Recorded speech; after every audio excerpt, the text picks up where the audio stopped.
लापशी बनवण्याची प्रत्येकाची एक वेगवेगळी पद्धत असते. म्हणजे मी बघितलं आहे तर कोण भाजून बनवतं, तर कोण न भाजताच बनवतं, कोण साखरेमध्ये बनवतं, तर कोण गुळामध्ये बनवतं.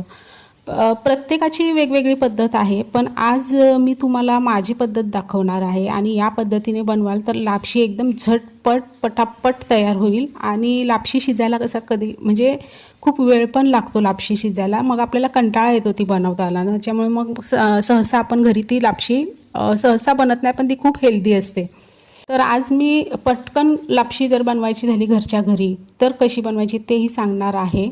आमच्याकडे तर कुटुंबात जर काय प्रोग्राम वगैरे असेल आणि लापशी बनवायची असेल तर लापशी बनवायचं काम तर माझ्याकडेच असतं आणि मग माझं प्रमाण पण ठरलेलं आहे. आता आज मी घरगुती घरासाठीच म्हणजे घरातल्यांसाठीच बनवते. खरं तर नैवेद्यासाठी बनवते आहे मी. तर 1/2 किलो मी लापशी घेतली आहे आणि लापशी टोपात टाकून मस्त पहिले भाजून घेतली, टोप बाजूला ठेवला आणि आता मी इथे कुकर घेतला आहे.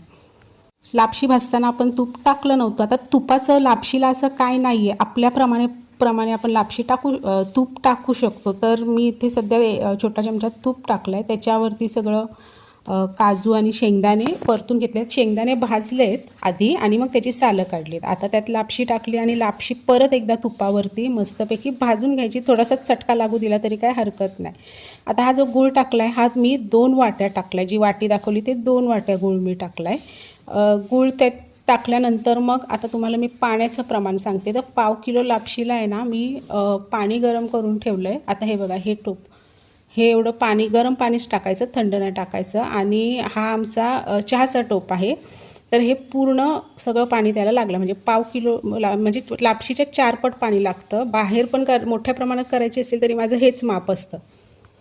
तर सगळं म्हणजे पाणी टाकून परत एकदा सगळं मिक्स करायचं आहे आणि मग काय कुकरचं झाकण लावून द्यायचं आहे. मी 4 शिट्ट्या घेतल्यात आणि बघूया लापशी कशी तयार झाली आहे. हे बघा लापशी एकदम परफेक्ट प्रमाणात तयार झाली आहे. खूप गोडूस ही नाही, अगोड ही नाही, एकदम परफेक्ट जशी सगळ्यांना लागेल तशी. थोडी वेलची पूड टाकायची वरती आणि आता हे नैवेद्य दाखवायचं. तर मी नैवेद्य दाखवून पण घेते. तर लापशीची मूठ तयार केली आहे आणि मस्त लापशी एकदम मोकळी पण नाही, एकदम सुट्टी पण नाही, गिजगिजीत पण नाही, मस्त अशी लापशी तयार झाली आहे. आणि लापशी न आवडणारही अशी लापशी केल्यावर नक्की आवडीने खातात. बरेच जण सांगतात मला आवडत नाही, पण अशी लापशी केली तर नक्की आवडीने खातील.